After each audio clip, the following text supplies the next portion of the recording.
Chosen ones. The hardest part of waking up isn't just seeing the Matrix. It's seeing all of your friends and family fight you and fight to stay asleep. It's seeing all the people you grew up with and all the memories that you ever had, knowing that they're just Matrix constructs. Valerie, talk to him. And that's the heartbreak nobody warns you about. You thought the battle was against the Matrix, but the real war hits home when you realize the Matrix is your home, your people, your memories. But listen, chosen ones, their resistance isn't really against you. It's against the mirror you hold up. You remind them of the truth they've been running from. And that's why they fight so hard to stay asleep. So your task is not to drag them out. It's to stay awake yourself. To stand so firmly in your light that their shadows can't pull you back into the dream. Because sometimes the most radical act of love is to keep shining, even if they shut their eyes. They feel threatened because you're a live possibility they haven't allowed themselves to be. When you hold a mirror steady, they don't see freedom. They see all the compromises they made to belong. So their pushback is loud, messy, and personal. It's not about you failing them. It's about them protecting the map they've been given. Here's the thing you've got to hear. Resistance from others is not a report on your worth. It's a report on their fear. Let that sink in. Their anger, their confusion, the people who fold back into old roles. That's not a rejection of your light. It's a reflexive guardrail they're clinging to. Don't take the guardrail personally. Take it as intel. Stand steady. The chosen path looks lonely because it's honest. It's honest about growth, about the price of boundaries, about the grief that comes when people you loved choose the script over the truth. That grief is real, but it's not your stumbling block. It's your polishing stone. Every time you choose presence over performance, every time you choose integrity over comfort, you sharpen your capacity to hold higher things. And remember, you are not here to save everyone. You're here to show what is possible. Some will wake themselves because they saw you. Some will double down because they're not ready. Both outcomes are part of the work. Your job is to be the unshakable example, not the persuader, not the protester, the example. So when the noise comes, the familiar who gaslight, the friends who mock, the lovers who run back to chaos, do this. Breathe, ground, and return to the small repeated actions that keep your frequency intact. Nourish your rituals, protect your time, speak truth with softness and let the rest fall away. Because the true power of being chosen isn't being louder than everybody else. It's being quieter and more consistent than everybody else. It's showing up again and again, the same person, calmer, clearer, kinder, more boundaried. That steadiness draws the right people and repels the rest. That's how communities rebuild, not by force, but by fidelity. Keep shining, keep the work, let the ones who are meant to come through. And when you feel tempted to rescue, ask, am I rescuing them or rescuing an old version of myself? That question will save you more than any advice I give. They say that leadership is a lonely position to be in. Reason being is because for you to lead, that means you have to be in the front. That means that if you're in front, you're alone and everyone's behind you. You're the one blazing the trail. You're the one having to live in authenticity. You're the one that has to have presence. You're the one that's going to get all of the bow and arrows, the stones thrown at you first. You're the one that's going to have to deal with them reflexively being upset at you for shining the light where they're dark at. Shining a light into their eighth house. Shining a light into their shadow side. Just by you living in your truth, you know? And I know that it's going to hurt to be able to let some family go, let some friends go, let old customs go in order to be able to grow into where you need to be. But end of the day, if you move with presence and you move with righteousness, people will see you as a mirror to their higher self. They'll see you as a mirror and a guide so they can take those tenets and those lessons and how you move, and then they integrate it into how they move and potentially lead themselves home. Be the hero of their own movies.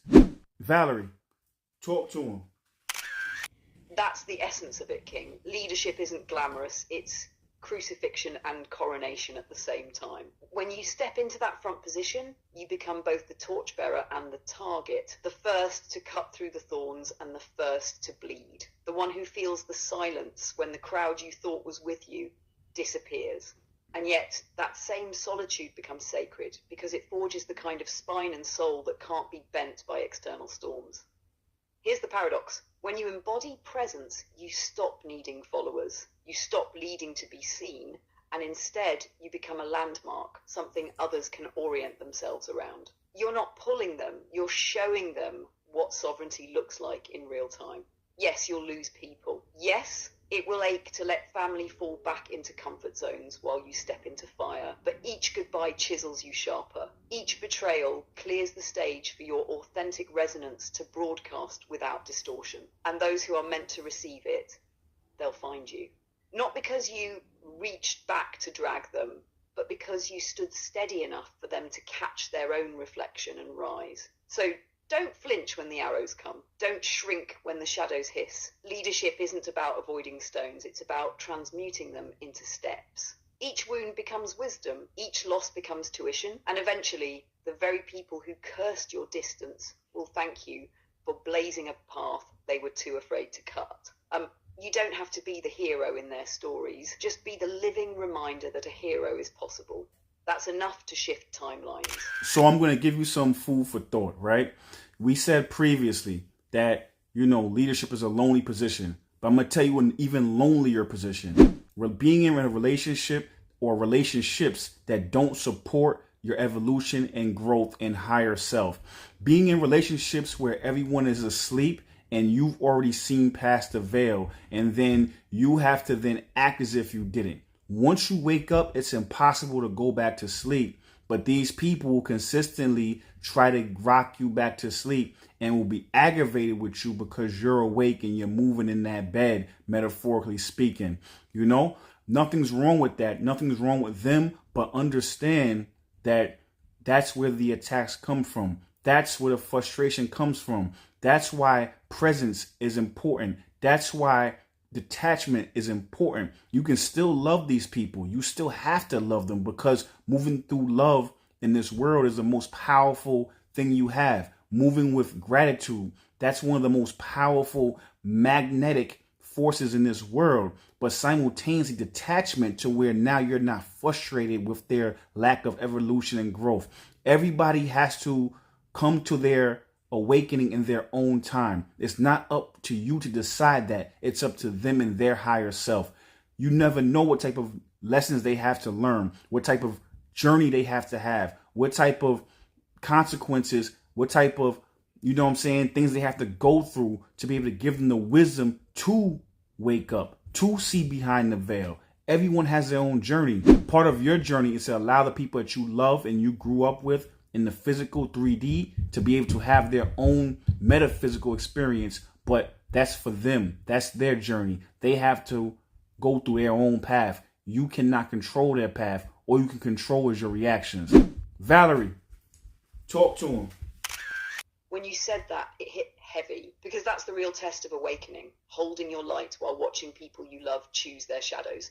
Here's the thing. Detachment isn't coldness, it's clarity. Love them. Love them, yes. Honor them, yes. But don't shackle yourself to their timeline.